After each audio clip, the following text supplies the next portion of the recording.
ఆదికాండము 24వ అధ్యాయము. అబ్రహాము బహుకాలము గడిచిన వృద్ధుడై ఉండెను. అన్ని విషయములలోనూ యెహోవా అబ్రహామును ఆశీర్వదించెను. అప్పుడు అబ్రహాము తనకు కలిగిన సమస్తమును ఏలుచుండిన తన ఇంటి పెద్ద దాసునితో, నీ చెయ్యి నా తొడ క్రింద పెట్టుము. నేను ఎవరి మధ్య కాపురమున్నానో ఆ కనానీయుల కుమార్తెలలో ఒకదానిని నా కుమారునికి పెండ్లి చేయక, నా స్వదేశమందున్న నా బంధువుల యొద్దకు వెళ్ళి ఇస్సాకును నా కుమారునికి భార్యను తెచ్చినట్లు ఆకాశము యొక్క దేవుడును భూమి యొక్క దేవుడునైన యెహోవా తోడని నీ చేత ప్రమాణము చేయించేదనెను. ఆ దాసుడు, ఈ దేశమునకు నా వెంట వచ్చుటకు ఒకవేళ ఆ స్త్రీ ఇష్టపడని ఎడల నీవు బయలుదేరి వచ్చిన ఆ దేశమునకు నేను నీ కుమారుని తీసుకొని పోవలెనా అని అడుగగా, అబ్రహాము, అక్కడికి నా కుమారుని తీసుకొని పోకూడదు సుమి. నా తండ్రి ఇంట నుండి, నేను పుట్టిన దేశము నుండి నన్ను తెచ్చి నాతో మాట్లాడి నీ సంతానమునకు ఈ దేశమునిచ్చేదనని ప్రమాణము చేసి నాతో చెప్పిన పరలోకపు దేవుడగు యెహోవా తన దూతను నీకు ముందుగా పంపును. అక్కడ నుండి నీవు నా కుమారునికి భార్యను తీసుకొని వచ్చెదవు. అయితే నీ వెంట వచ్చుటకు ఆ స్త్రీ ఇష్టపడని ఎడల ఈ ప్రమాణము నుండి విడుదల పొందెదవు గాని నీవు నా కుమారుని అక్కడికి తీసుకొని పోకూడదని అతనితో చెప్పెను. ఆ దాసుడు తన యజమానుడగు అబ్రహాము తొడ క్రింద తన చెయ్యి పెట్టి ఈ సంగతి విషయమై ప్రమాణము చేసెను. అతడు తన యజమాని ఒంటెలలో 10 ఒంటెలను, తన యజమానుని ఆస్తిలో శ్రేష్టమైన నానా విధములగు వస్తువులను తీసుకొని పోయెను. అతడు లేచి ఆరాంనహారాములోనున్న నాహోరు పట్టణము చేరి సాయంకాలమందు స్త్రీలు నీళ్లు చేదుకొనవచ్చు వేళకు ఆ ఊరి బయటనున్న నీళ్లబావి వద్ద తన ఒంటెలను మోకరింపచేసి ఇట్లనెను, నా యజమానుడగు అబ్రహాము దేవుడైన యెహోవా, నేను వచ్చిన కార్యమును త్వరలో సఫలము చేసి నా యజమానుడగు అబ్రహాము మీద అనుగ్రహము చూపుము, చిత్తగించుము. నేను ఈ నీళ్ల ఊట యొద్ద నిలుచున్నాను. ఈ ఊరి వారి పిల్లలు నీళ్లు చేదుకొనుటకు వచ్చుచున్నారు. కాబట్టి నేను త్రాగునట్లు నీవు దయచేసి నీ కడువను వంచమని నేను చెప్పగా, నీవు త్రాగుము, నీ ఒంటెలకును నీళ్లు పెట్టెదనని ఏ చిన్నది చెప్పునో ఆమెయే నీ సేవకుడైన ఇస్సాకు కొరకు నీవు నియమించినదై ఉండునుగాక. అందువలన నీవు నా యజమానుని మీద అనుగ్రహము చూపితివని తెలుసుకొందునెను.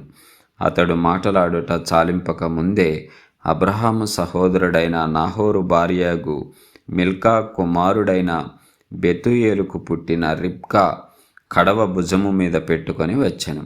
ఆ చిన్నది మిక్కిలి చక్కనిది. ఆమె కన్యక.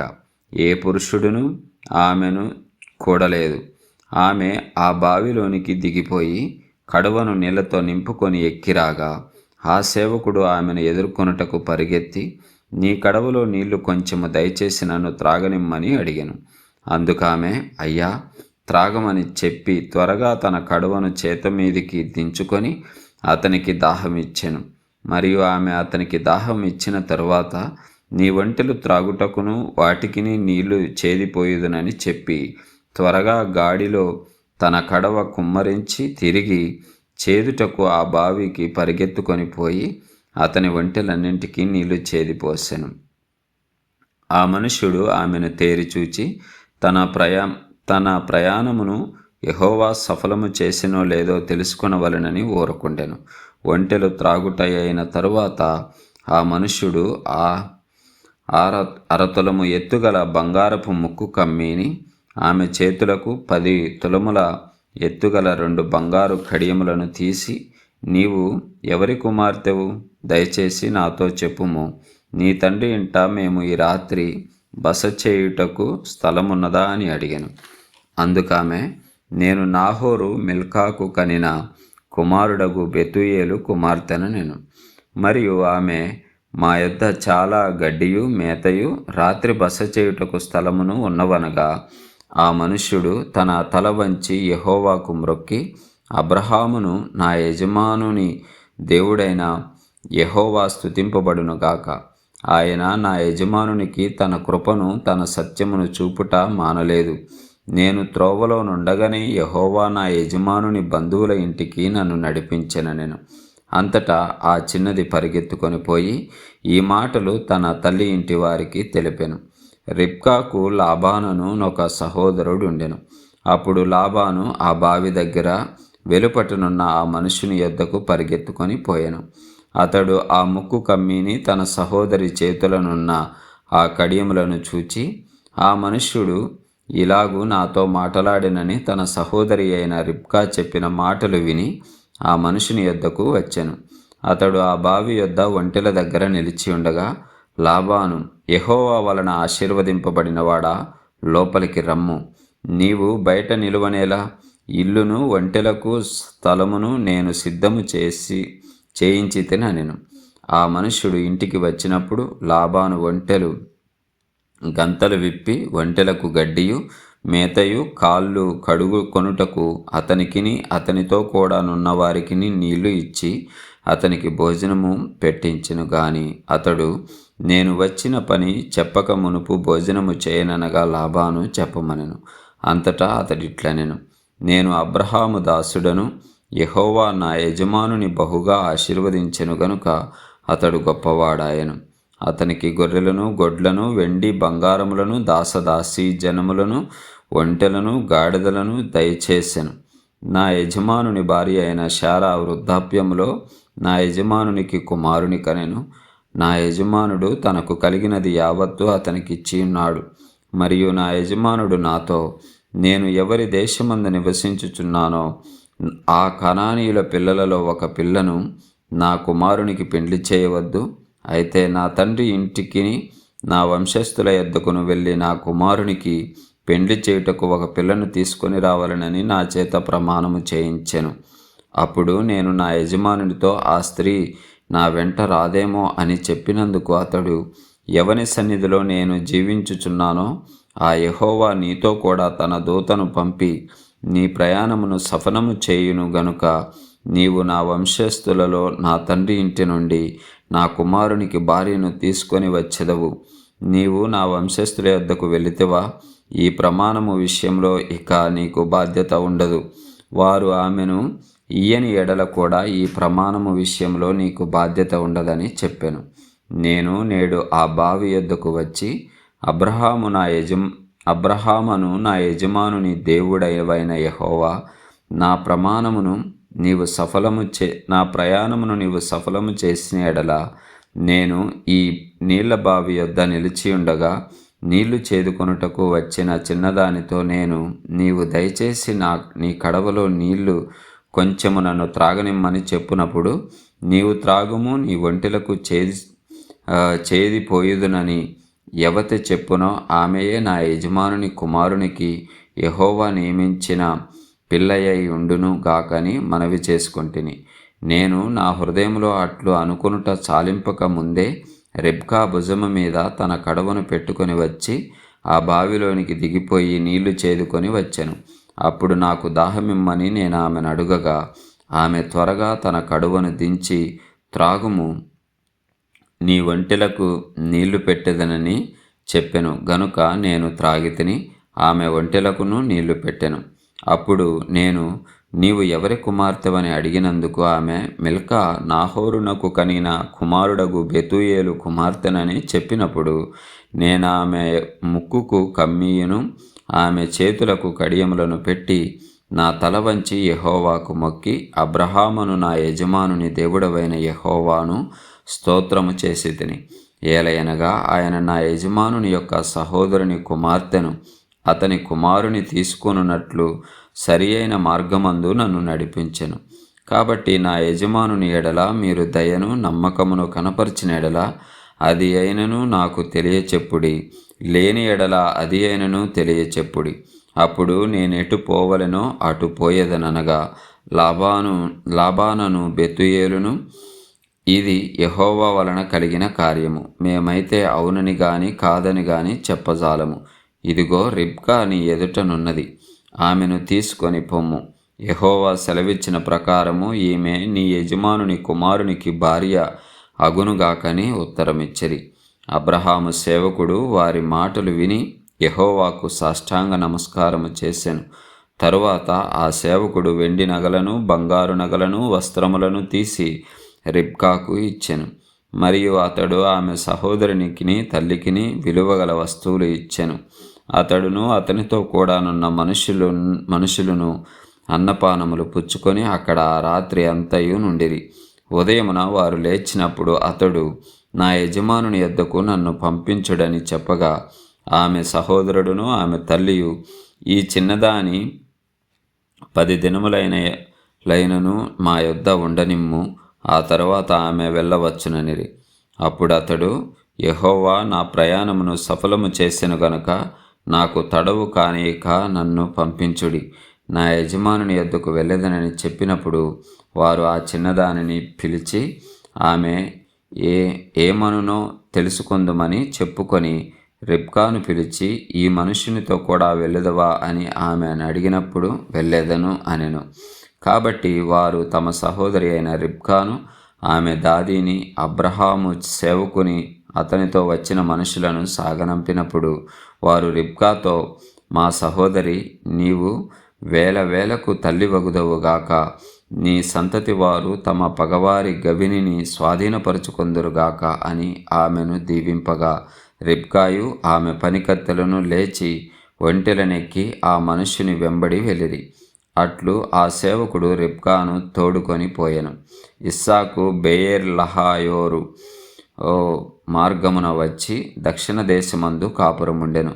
సాయంకాలమున ఇస్సాకు పొలములో ధ్యానింప బయలువెళ్ళి కనులెత్తి చూచినప్పుడు ఒంటెలు వచ్చుచుండెను.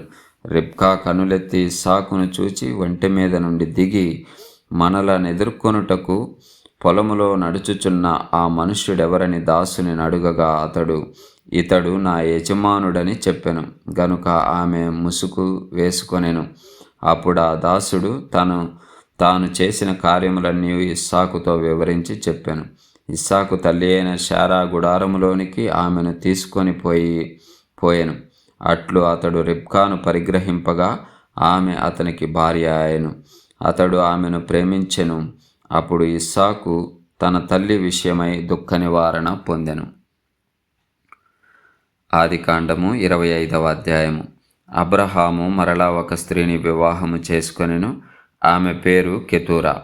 ఆమె అతనికి జిమ్రాను, యోక్షాను, మెదాను, మిద్యాను, ఇష్బాకు, షూవాహు అనువారిని కనెను. యోక్షాను షెబాను, దెదాను కనెను. అస్సూరీయులు, లెతూషీయులు, లెయూమీయులు అనువారు ఆ దెదాను సంతతివారు. ఎయిఫా, ఎఫేరు, హనోకు, అబీదా, ఎల్దాయ అనువారు ఆ బుద్యాను సంతతివారు. వీరందరూ కెతూరా సంతతివారు. అబ్రహాము తనకు కలిగినది యావత్తు ఇస్సాకుకిచ్చెను. అబ్రహాము తన ఉపపత్నుల కుమారులకు బహుమానములిచ్చి తాను సజీవుడై ఉండగానే తన కుమారుడగు ఇస్సాకు నొద్ద నుండి తూర్పు తట్టుగా తూర్పు దేశమునకు వారిని పంపివేసెను. అబ్రహాము బ్రతికిన సంవత్సరములు 175. అబ్రహాము నిండు వృద్ధాప్యమునకు వచ్చినవాడై మంచి ముసలితనమున ప్రాణము విడిచి మృతి పొంది తన పితరుల యొద్దకు చేర్చబడెను. హిత్తీయుడైన సోహారు కుమారుడగు ఎఫ్రోను పొలమందలి మక్పేలా గుహలో అతని కుమారులగు ఇస్సాకును ఇష్మాయేలును అతనిని పాతిపెట్టిరి. అది మమ్రే ఎదుటనున్నది.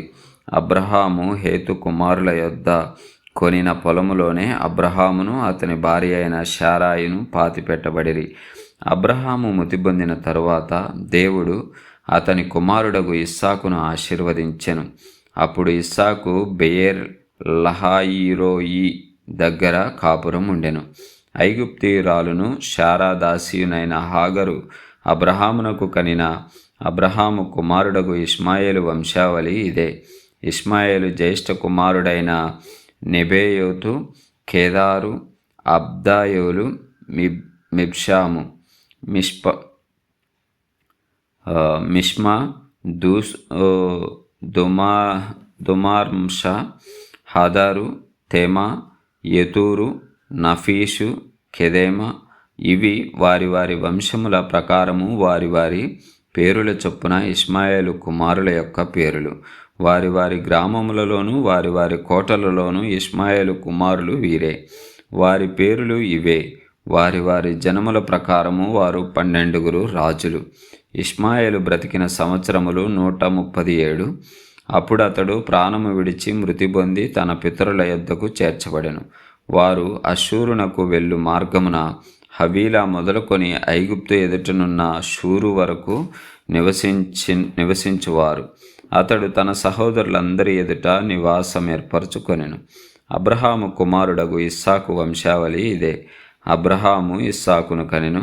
ఇస్సాకు పద్దనరాములో నివసించు సిరియావాడైన బెతూయేలు కుమార్తెను, సిరియావాడైన లాబాను సహోదరియునైన రిబ్కాను పెండ్లి చేసుకొన్నప్పుడు 40 సంవత్సరముల వాడు.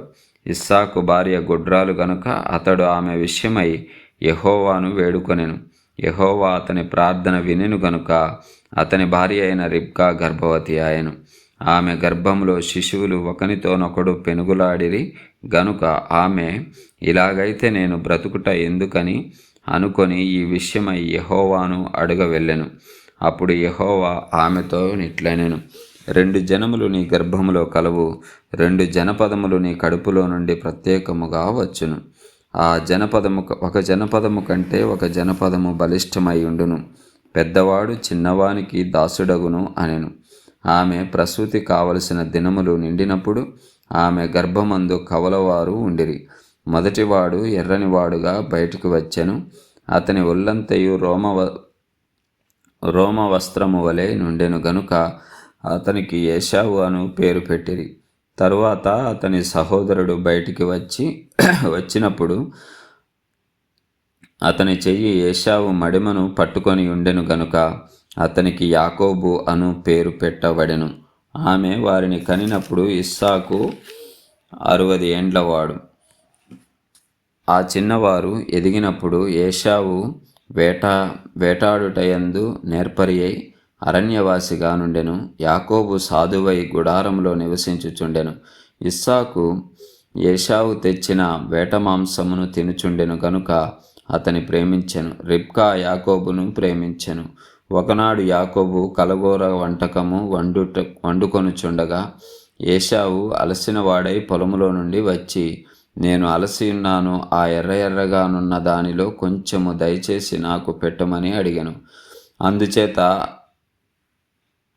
అందుచేత అతని పేరు ఏదోము అనబడెను. అందుకు యాకోబు, నీ జ్యేష్ఠత్వమును నేడు నాకిమ్మని అడుగగా ఏశావు, నేను చావబోచున్నాను గదా, జ్యేష్ఠత్వము నాకెందుకనెను. యాకోబు, నేడు నాతో ప్రమాణము చేయమనెను. అతడు యాకోబుతో ప్రమాణము చేసి అతని జ్యేష్ఠత్వమును అమ్మివేయగా యాకోబు ఆహారమును చిక్కుడుగాయల వంటకమును ఏశావుకు ఇచ్చెను. అతడు తిని త్రాగి లేచిపోయెను. అట్లు ఏశావు తన జ్యేష్ఠత్వమును తృణీకరించెను. ఆదికాండము 26వ అధ్యాయము. అబ్రహాము దినములలో వచ్చిన మొదటి కరువు గాక మరి ఒక కరువు ఆ దేశంలో వచ్చెను. అప్పుడు ఇస్సాకు గెరారులోనున్న ఫిలిష్తీయుల రాజైన అబీమెలెకు నొద్దకు వెళ్ళెను. అక్కడ యెహోవా అతనికి ప్రత్యక్షమై, నీవు ఐగుప్తులోనికి వెళ్ళక నేను నీతో చెప్పు దేశమందు నివసించుము. ఈ దేశమందు పరవాసివై ఉండుము. నేను నీకు తోడై ఉండి నిన్ను ఆశీర్వదించేదను. ఏలయనగా నీకును నీ సంతానమునకును ఈ దేశములన్నీ ఇచ్చి నీ తండ్రి అయిన అబ్రహాముతో నేను చేసిన ప్రమాణము నెరవేర్చి ఆకాశ నక్షత్రముల వలె నీ సంతానమును విస్తరింపచేసి ఈ దేశములన్నీ నీ సంతానమునకు ఇచ్చేదను. నీ సంతానము వలన సమస్త భూలోకంలోని సమస్త జనులు ఆశీర్వదింపబడుదురు. ఏలయనగా అబ్రహాము నా మాట విని నేను విధించిన నా ఆజ్ఞలను, నా కట్టడలను, నా నియమములను గైకొనెనని చెప్పెను. ఇస్సాకు గెరారులో నివసించెను. ఆ చోటు మనుష్యులు అతని భార్యను చూచి ఆమె ఎవరని అడిగినప్పుడు అతడు, ఆమె నా సహోదరి అని చెప్పెను. ఎందుకనగా రిబ్కా చక్కనిది గనుక ఈ చోటి మనుష్యులు ఆమె నిమిత్తము నన్ను చంపుదురేమో అనుకొని తన భార్య అని చెప్పుటకు భయపడెను. అక్కడ అతడు చాలా దినములుండిన తరువాత ఫిలిష్తీయుల రాజైన అబీమెలెకు కిటికీలో నుండి చూచినప్పుడు ఇస్సాకు తన భార్య అయిన రిబ్కాతో సరసమాడుట కనబడెను. అప్పుడు అబీమెలెకు ఇస్సాకును పిలిపించి, ఇదిగో ఆమె నీ భార్య అయి ఆమె నా సహోదరి అని ఎలా చెప్పితివని అడుగగా, ఇస్సాకు ఆమెను బట్టి నేను చనిపోవుదనేమో అనుకుంటునని అతనితో చెప్పెను. అందుకు అబీమెలెకు, నీవు మాకు చేసిన ఈ పని ఏమి? ఈ జనులలో ఎవడైనా ఆమెతో నిర్భయముగా శయనింపవచ్చునే? అప్పుడు నీవు మా మీదికి పాతకము తెచ్చిపెట్టు వాడవు గదా అనెను. అబీమెలెకు, ఈ మనుష్యుని జోలికైనను ఇతని భార్య జోలికైనను వెళ్ళువాడు నిశ్చయముగా మరణశిక్ష పొందునని తన ప్రజలకందరికీ ఆజ్ఞాపింపగా, ఇస్సాకు ఆ దేశమందున్నవాడై విత్తనము వేసి ఆ సంవత్సరము 100 ఫలము పొందెను. యెహోవా అతనిని ఆశీర్వదించెను గనుక ఆ మనుష్యుడు గొప్పవాడాయెను. అతడు మిక్కిలి అగు వరకు క్రమక్రమముగా అభివృద్ధి పొందుచూ వచ్చెను. అతనికి గొర్రెల ఆస్తియు గొడ్ల ఆస్తియు దాసులు గొప్ప సమూహమును కలిగినందున ఫిలిష్తీయులు అతని యందు అసూయపడిరి. అతని తండ్రి అయిన అబ్రహాము దినములలో అతని తండ్రి దాసులు త్రవ్విన బావులన్నింటినీ ఫిలిష్తీయులు మన్ను పోసి పూడ్చివేసిరి. అబీమెలెకు, నీవు మాకంటే బహుబలము గలవాడవు గనుక మా యొద్ద నుండి వెళ్ళిపొమ్మని ఇస్సాకుతో చెప్పగా, ఇస్సాకు అక్కడి నుండి వెళ్ళి గెరారు లోయలో గుడారము వేసుకొని అక్కడ నివసించెను. అప్పుడు తన తండ్రి అయిన అబ్రహాము దినములలో త్రవ్విన నీళ్ల బావులు ఇస్సాకు తిరిగి త్రవ్వించెను. ఏలయనగా అబ్రహాము మృతి పొందిన తర్వాత ఫిలిష్తీయులు వాటిని పూడ్చివేసిరి. అప్పుడు అతడు తన తండ్రి వాటికి పెట్టిన పేర్ల చొప్పున తిరిగి వాటికి పేర్లు పెట్టెను. మరియు ఇస్సాకు దాసులు ఆ లోయలో తవ్వగా జలలు గల నీళ్ల బావి దొరికెను. అప్పుడు గెరారు కాపరులు ఇస్సాకు కాపరులతో జగడమాడి, ఈ నీరు మాదే అని చెప్పిరి గనుక వారు తనతో కలహించినందున అతడు ఆ బావికి ఎషేకు అను పేరు పెట్టెను. మరియు వారు మరి ఒక బావి త్రవ్వినప్పుడు దాని కొరకు జగడమాడిరి గనుక దానికి సిత్నా అను పేరు పెట్టెను. అతడు అక్కడి నుండి వెళ్ళి మరి ఒక బావి త్రవ్వించెను. దాని విషయమై వారు జగడమాడలేదు గనుక అతడు, ఇప్పుడు యెహోవా మనకు ఎడము కలుగజేసి ఉన్నాడు గనుక ఈ దేశమందు అభివృద్ధి పొందుదమనుకొని దానికి రెహబోతు అను పేరు పెట్టెను. అక్కడ నుండి అతడు బెయేర్షెబాకు వెళ్ళెను. ఆ రాత్రియే యెహోవా అతనికి ప్రత్యక్షమై, నేను నీ తండ్రి అయిన అబ్రహాము దేవుడను, నేను నీకు తోడై ఉన్నాను గనుక భయపడకుము. నా దాసుడైన అబ్రహామును బట్టి నిన్ను ఆశీర్వదించి నీ సంతానమును విస్తరింపచేసేదనని చెప్పాను. అక్కడ అతడు ఒక బలిపీఠము కట్టించి యెహోవా నామమున ప్రార్థన చేసి అక్కడ తన గుడారము వేసెను. అప్పుడు ఇస్సాకు దాసులు అక్కడ బావి త్రవ్విరి. అంతటా అబీమెలెకును అతని స్నేహితుడైన అహూంజతను అతని సేనాధిపతి అయిన పీకోలును గెరారు నుండి అతని యొద్దకు వచ్చిరి. ఇస్సాకు, మీరు నా మీద పగబట్టి మీ యొద్ద నుండి నన్ను పంపివేసిన తరువాత ఎందు నిమిత్తము నా యొద్దకు వచ్చి ఉన్నారని వారిని అడుగగా, వారు, నిశ్చయముగా యెహోవా నీకు తోడయుండుట చూచితిమి గనుక మనకు అనగా మాకును నీకును మధ్యనొక ప్రమాణముండవలెననియు మేము నిన్ను ముట్టక నీకు మేలే తప్ప మరేమియూ చేయక నిన్ను సమాధానముగా పంపివేసితిమి గనుక నీవును మాకు కీడు చేయకుండునట్లు నీతో నిబంధన చేసుకొందుమనియు అనుకొంటిమి. ఇప్పుడు నీవు యెహోవా ఆశీర్వాదము పొందినవాడవనిరి. అతడు వారికి విందు చేయగా వారు అన్నపానములు పుచ్చుకొనిరి. తెల్లవారినప్పుడు వారు లేచి ఒకనితో ఒకడు ప్రమాణము చేసుకొనిరి. తరువాత ఇస్సాకు వారిని సాగనంపగా వారు అతని యొద్ద నుండి సమాధానముగా వెళ్ళిరి. ఆ దినమందే ఇస్సాకు దాసులు వచ్చి తాము త్రవ్విన బావిని గూర్చి అతనికి తెలియజేసి, మాకు నీళ్లు కనబడినవని చెప్పిరి గనుక దానికి షెబా అను పేరు పెట్టెను. కాబట్టి నేటి వరకు ఆ ఊరి పేరు బెయేర్షెబా. ఏశావు 40 సంవత్సరముల వాడైనప్పుడు హిత్తీయుడైన బెయేరీ కుమార్తెయగు యహూదీతును హిత్తీయుడైన ఏలోను కుమార్తెయగు బాషెమతును పెండ్లి చేసుకొనెను. వీరు ఇస్సాకునకును రిబ్కాకును మనోవేదన కలుగజేసిరి.